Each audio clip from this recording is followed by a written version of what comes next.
A'udzubillahi minasyaitonirrajim. Bismillahirrahmanirrahim. Allahumma sholli ala sayyidina Muhammad wa ala ali sayyidina Muhammad. A'udzubillahi minasyaitonirrajim. Bismillahirrahmanirrahim. Rabbi sadri wa yassirli amri wahlul 'uqdatam min lisani yafqahu qawli.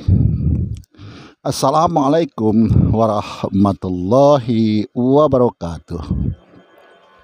Sahabat-sahabatku, saudara-saudaraku dimanapun Anda berada. Pada hari ini saya mau mengajak saudara-saudaraku untuk merenungkan dan memikirkan hubungan antara Allah dengan la ilaha illallah.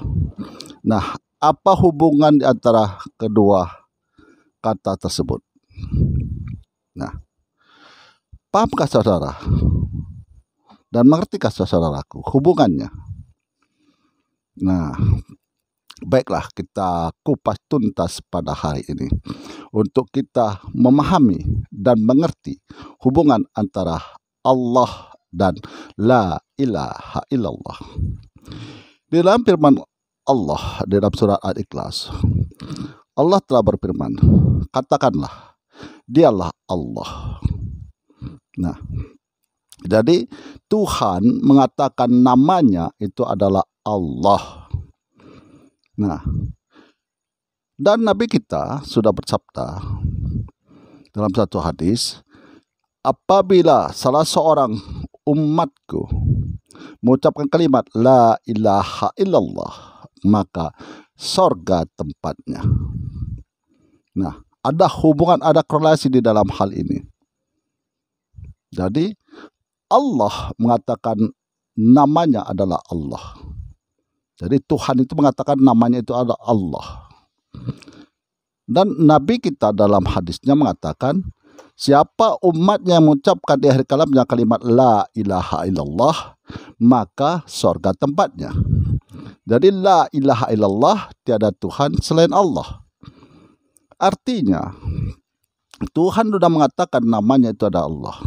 Dan kita harus mentauhidkan, mengesahkan Allah, bahwa tidak ada Tuhan-Tuhan yang lain selain Allah.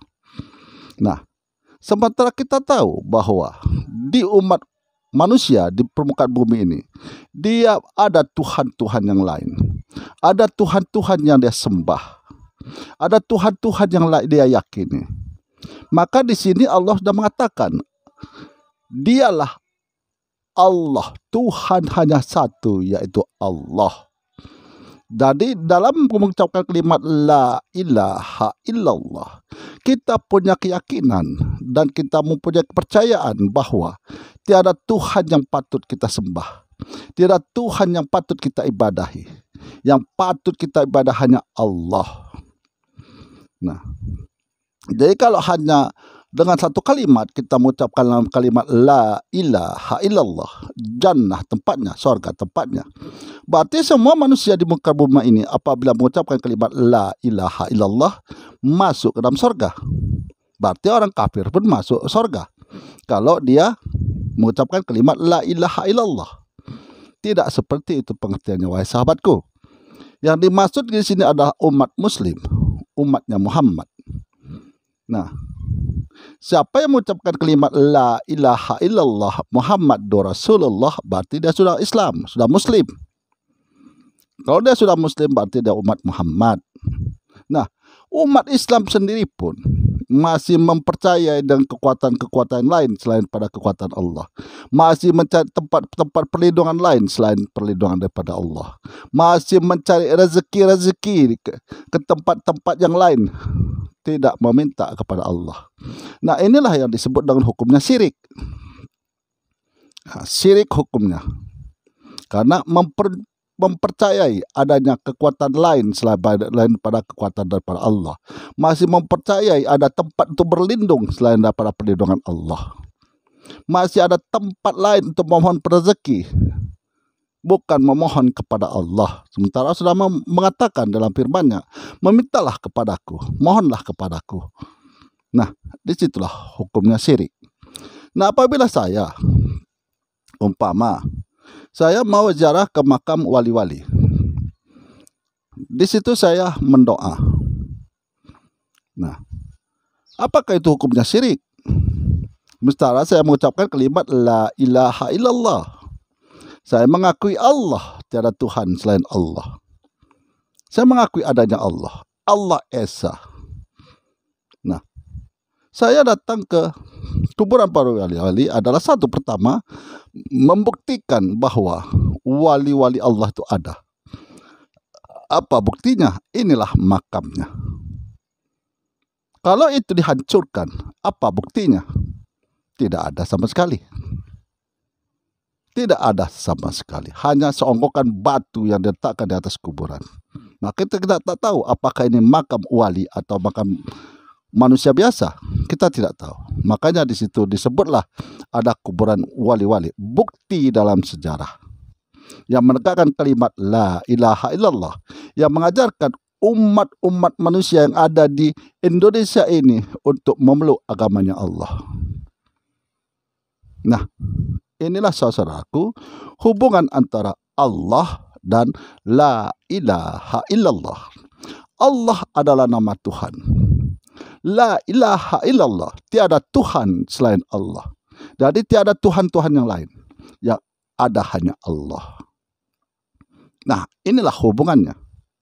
Makanya di dalam hadis Nabi mengucapkan apabila umatnya di akhir kalamnya mengatakan la ilaha illallah, maka sorga tempatnya. Apakah semudah itu kita di akhir kalam mengucapkan kalimat la ilaha illallah? Apakah semudah itu? Sementara orang yang mengucapkan kalimat la ilaha illallah, Allah akan masukkan ke dalam sorganya. Sementara saudara mencari kesenangan di dunia ini, saudara harus bekerja dari pagi sampai sore, bahkan melanjut sampai malam, hanya untuk mencari kesenangan dunia. Apakah semudah itu? Bagaimanakah air yang kotor sama dengan air yang bersih akan bergabung? Saudara dikasih air yang kotor dan saudara juga dikasih air yang bersih. Mana yang saudara minum? Tentulah air yang bersih. Jadi di sini ada pemisah antara jiwa-jiwa yang kotor sama jiwa-jiwa yang bersih.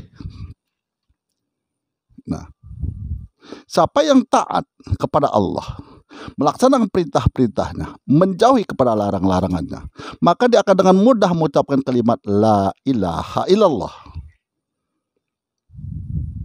Jadi jiwa yang kotor akan mengeluarkan lisan-lisan yang kotor. Jiwa yang bersih akan mengeluarkan kata-kata yang bersih, yang menyejukkan kepada setiap manusia yang ada di muka bumi. Jangankan manusia, kepada binatang pun dia merasa kasihan, dia merasa iba apabila melihat binatang itu mengalami kesusahan. Saudara, tanyakan diri saudara. Saudara melihat orang dalam keadaan susah, saudara melihat orang dalam keadaan menderita, saudara tertawa terbahak-bahak. Saudara merasa senang melihat kesusahan orang lain. Sementara saudara mendoa, ya Allah ya Tuhanku, masukkanlah aku ke surgamu.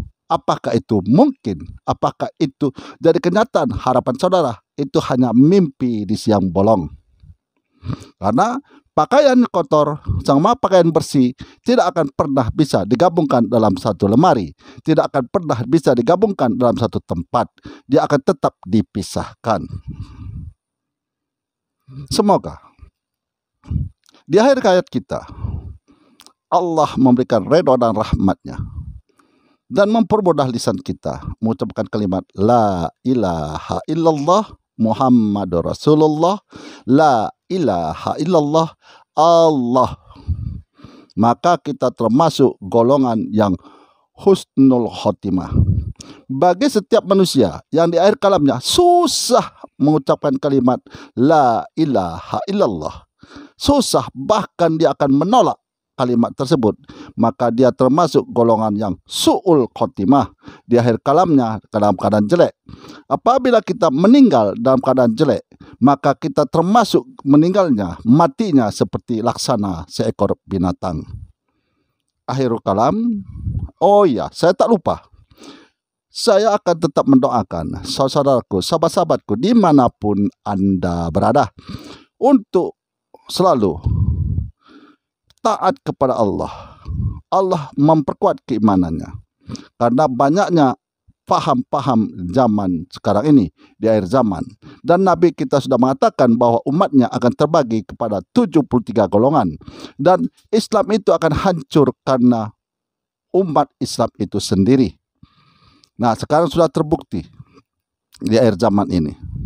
Nah, tinggal saudara yang akan memilih jalan yang lurus atau jalan yang belok ke kanan atau jalan yang belok ke kiri.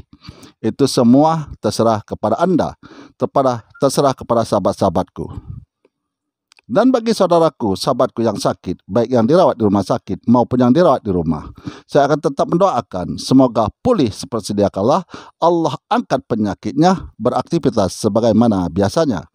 Akhirul kalam, saya akhiri dengan Assalamualaikum warahmatullahi wabarakatuh.